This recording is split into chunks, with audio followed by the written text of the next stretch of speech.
Assalamualaikum warahmatullahi wabarakatuh.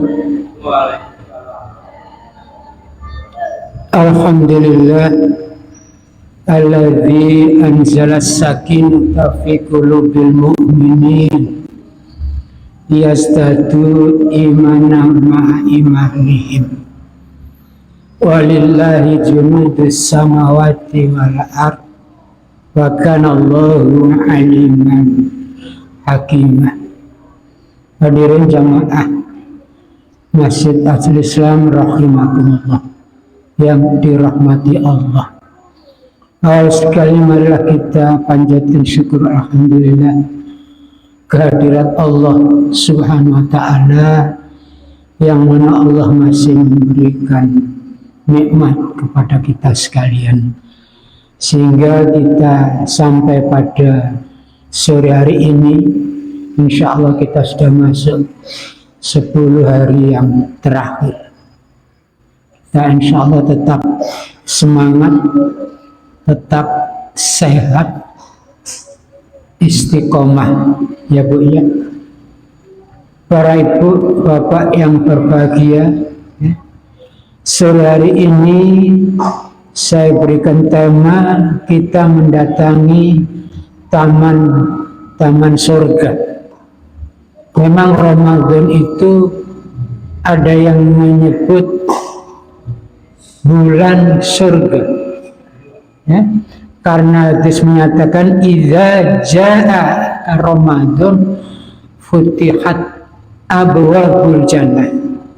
Apabila telah masuk bulan Ramadan, pintu surga dibuka ya, wa ghuliqat abwabun nar, pintu neraka ditutup, wasul silati syayatin, setan-setannya dibelenggu. Syahrun jannah, bulan surgawi.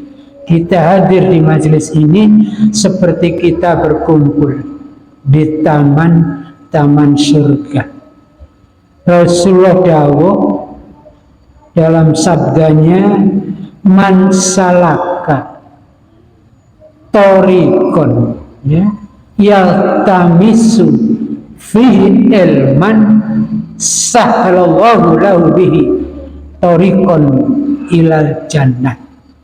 Barang siapa yang berjalan, barang siapa yang mendatangi di majelis ilmu ya, maka Allah akan memudahkan langkahnya menuju surga.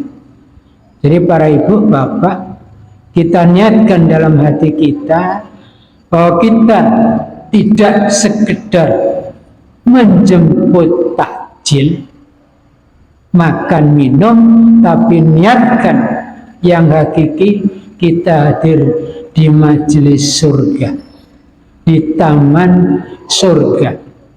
Oleh karena itu hadis tadi menyebutkan kita hadir di majelis taklim, kajian semacam ini, duduk bersama ya, itu dimudahkan langkah kita nanti besok menuju surganya Allah. Mudah-mudahan demikian. Sehingga boleh dikatakan kita yang hadir ini calon penghuni surga. Mau ibu bapak? Insya Allah.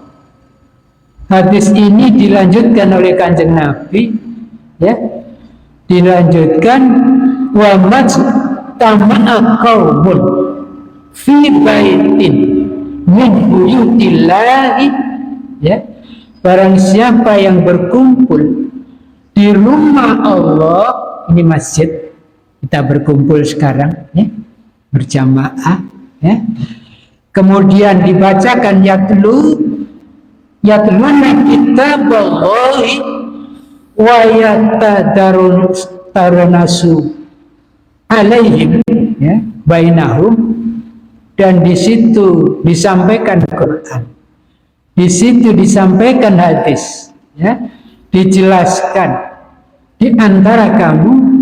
Ingat hadis ini, ilah nazalat alaihimus sakinah, maka akan turun kepada kita, ya. Kalau turun itu tentu dari atas ke bawah. Atau katakan langit itu malaikat membawa berita.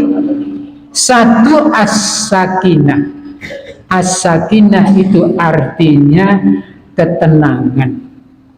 Yang kedua, wa ghasyiathumur rahmah. Kita yang hadir di majelis ini diliputi rahmat, diliputi kasih sayang Allah. Yang ketiga, wa haffatul malaikah, kita dijaga oleh malaikat. Artinya kita duduk bersama. Duduk seperti ini tidak mungkin seseorang itu ada di hatinya dendam kusumat, ya, dijaga oleh malaikat supaya senantiasa berbuat kebaikan. Yang keempat hadirin, yang keempat sangat-sangat memberikan apresiasi kepada kita, wadza karahumullahu fiman indahu. Allah menyebut yang masing-masing hadir ini, Allah menyebut di langit, di sisi makhluknya, tentu di sisi malaikat. Hadirin jamaah yang berbahagia, sekali lagi mari di situ dalam berkumpul, ya, yatluna kitab Allah, membaca kitab Allah. Di sini beda dengan iqra. Yatluna itu dari kata dasar tala, artinya membaca. Ya tahu artinya, faham, diamalkan. Kalau iqra itu tingkatannya masih seperti membunyikan.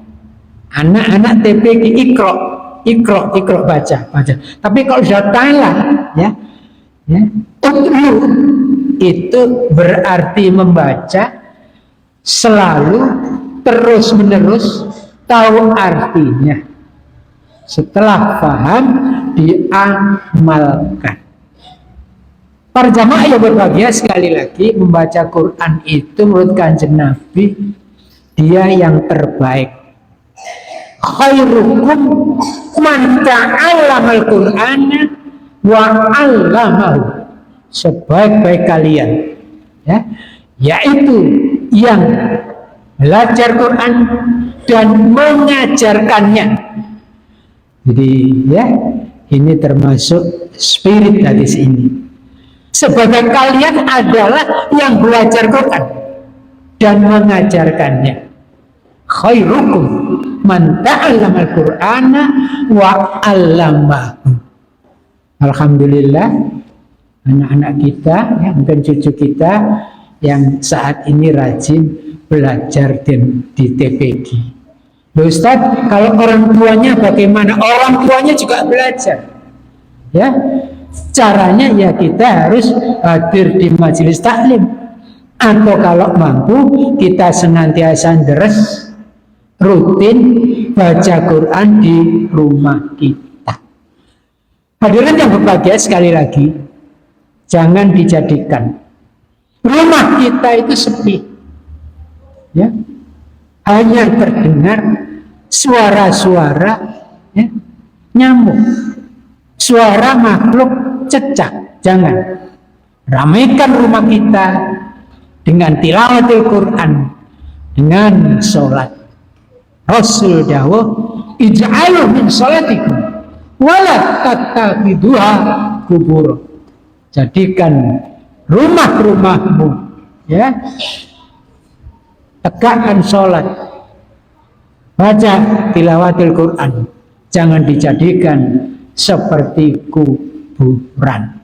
Ibu-ibu tahu nggak kuburan? Bagaimana keadaannya di kuburan kalau malam hari? Sepi, hanya terdengar makhluk yang namanya mungkin jangkrik atau burung malam. Sekali lagi, mari rumah kita tegakkan, kita jadikan, kita ramaikan dengan sholat dan termasuk tilawatil Quran. Hadis yang lain ibu sangat memukul, sangat mengingatkan kita. Rasul bersabda, aksiru min tilawatil Quran fi buyutikum. Perbanyak olehmu baca Quran di rumahmu. Aksiru min tilawatil Quran fi buyutikum. Perbanyak olehmu baca Quran di rumahmu, karena rumah yang tidak pernah dibacakan Quran, maka di situ sedikit kebaikan, banyak kejahatannya. Na'udzubillah min dzalik. Kemanten anyar, kemanten baru, rumah baru, ya, istri baru, suami baru, tapi kelanjutannya tidak disuburkan dengan sholat, tidak diramaikan dengan ngaji, dengan tilawah dalam rumah itu, rumah tangga ini cepat atau lambat biasanya ambruk. Perkawinan baru berapa bulan, perkawinan belum 1 tahun sudah hancur. Na'udzubillah. Ya, ini yang harus kita cermati. Benar memang dawuh Kanjeng Nabi, perbanyak olehmu membaca Quran di rumah-rumahmu, karena rumah yang tidak pernah dibacakan Quran sedikit kebaikan, banyak kejahatannya. Bujuk rayu setan menggosok rumah tangga itu terus silih berganti, tidak ada hentinya cekcok. Sekali, 2 kali, 1 jam, 2 jam, sehari, 2 hari, terus berlanjut. Akhirnya tiada lain rumah tangga itu hancur. Na'udzubillah. Berikutnya hadirin, sekali lagi, bacaan Quran itu mari kita ingat, jangan kita merasa bosan. Allah tidak bosan dengan amalmu, kecuali kalau kita. Allah tidak bosan, ya, Allah tidak bosan.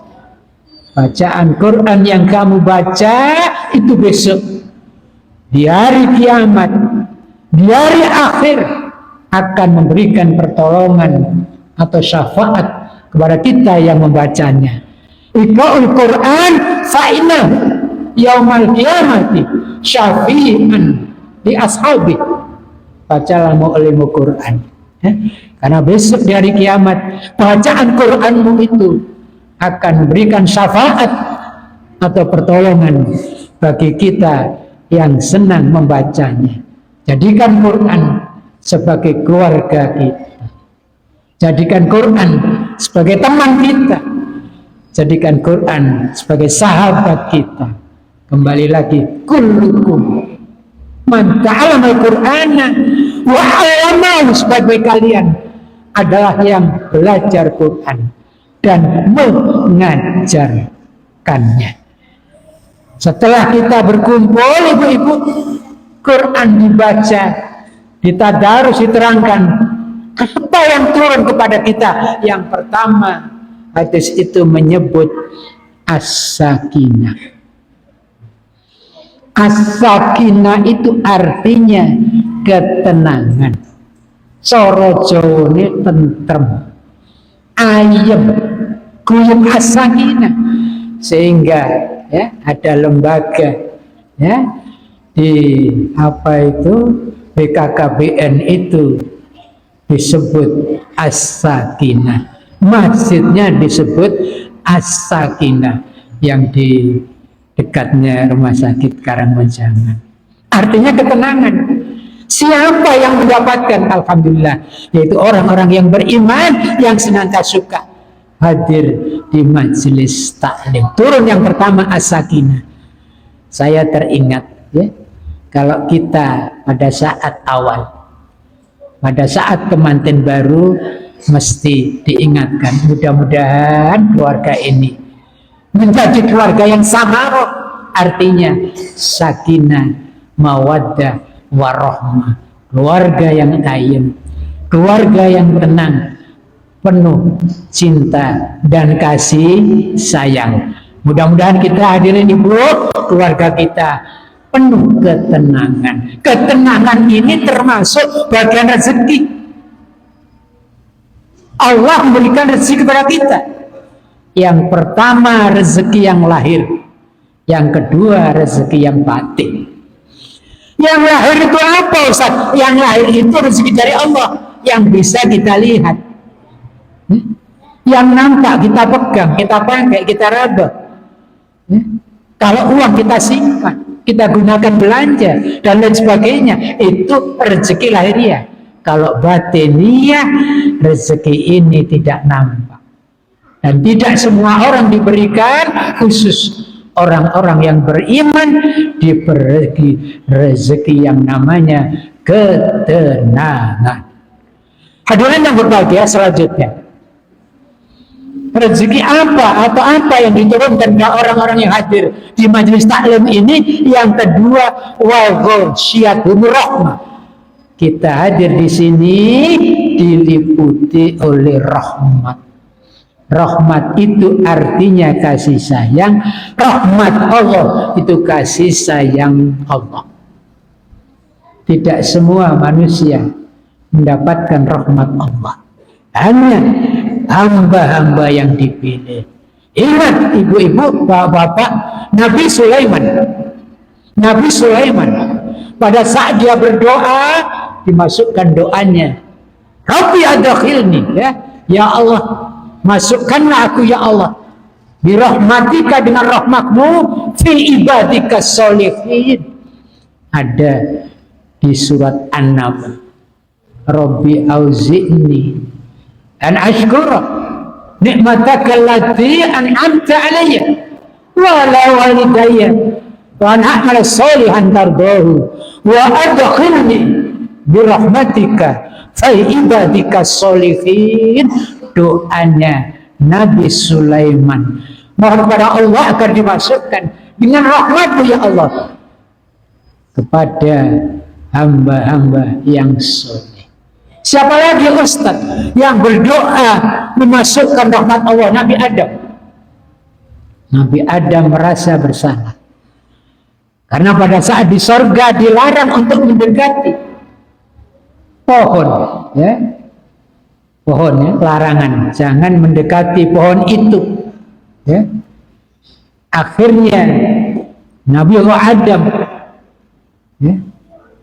lengah, lupa pesan Allah, digoda oleh bujuk rayu setan, akhirnya buah itu dimakan. Ada yang mengatakan buah khuldi. Memang kalau dari namanya khuldi, khalid itu kekal. Begitu makan, Nabi Adam langsung dikeluarkan oleh Allah dari taman surga, turun ke bumi. Turun, akhirnya merasa salah. Nabi Adam tidak menyalahkan ini dan itu. Dia langsung berdoa kepada Allah. Insya Allah jenengan para ibu bapak doanya hafal. Rabbana zolamna anfusana wa ilam taghfir lana wa tarhamna lanakunanna minal khosirin. Ya Allah, aku ya Allah telah menzalimi diriku ya. Ampunilah ya Allah. Kalau tidak rahmat-Mu ya Allah, pasti aku tergolong hamba-hamba yang rugi. Doa ini jangan lupa ya, para ibu, para bapak, setiap sholat hendaknya kita jaga, kita munculkan. Nah, manusia itu tidak lepas dari salah dan dosa. Al insanu mahal khoto wa nisyan. Manusia itu tempatnya salah dan dosa. Perbanyak doa itu, ulangi setiap saat setelah kita sholat. Termasuk doa yang agak sering juga kita hafal, Rabbana atina fid dunya hasanah wa fil akhirati hasanah wa qina adzabannar. Ya Allah, berikan aku ya Allah kebaikan dunia, kebaikan akhirat ya Allah. Jauhkan aku ya Allah dari siksaan api neraka. Ingat sekali lagi, ya, masih ada hamba-hamba yang berdoa memasukkan nama Allah, yaitu kisahnya Ashabul Kahfi, pemuda yang masuk di dalam gua. Dia berdoa dalam surat Kahfi, Rabbana atina min ladunka rahmah wa hayyi lana min amrina rasada. Ya Allah, ya Tuhan, berikan aku rahmat ya Allah, dan tunjukkan aku ya Allah ke perkara yang lurus. Pada saat Kanjeng Nabi menerangkan rahmat Allah, seraya sahabatnya berkata, karena manusia hanya mengandalkan jaga no amalan, kalau dia tidak diliputi rahmat Allah, amalan itu tidak bisa mendampingi nanti di madang mahsyar. Karena amalan kita itu tidak banyak. Cara Jawa ini dibanding no ambek surga, amalannya awak dewi iki. Cari Ustad siapa itu gak nyucu, ya. Amalannya awak dewi itu nek dibandingnya surganya Allah gak nyucu, ya. Makanya kita harap rahmat Allah, artinya ibadah kita dawam, ibadah kita istiqomah, ibadah kita ikhlas mencari ridho Allah Ta'ala. Pada saat menerangkan rahmat Allah, sahabat bertanya, wal anta ya Rasulullah, apakah Rasul demikian? Rasul menjawab, qala ana ayat tagamadul yahu birahmatihi. Saya juga sama, katanya Kanjeng Nabi, kecuali kalau saya dirahmati Allah dan saya diberikan karunia-Nya. Ini yang kita harapkan, ya. Mohon Allah agar Allah memberikan rahmat kepada kita, memberikan karunia kepada kita, seiman kita semakin meningkat, insya Allah kita kembali kepada Allah dalam kondisi husnul khatimah. Demikianlah, karena apa-apanya sudah ada, mudah-mudahan, ya, kajian menjelang berbuka puasa ini bermanfaat. Kalau ada kurang lebihnya, saya mohon maaf. Billahi taufiq wal hidayah. Wassalamualaikum warahmatullahi wabarakatuh.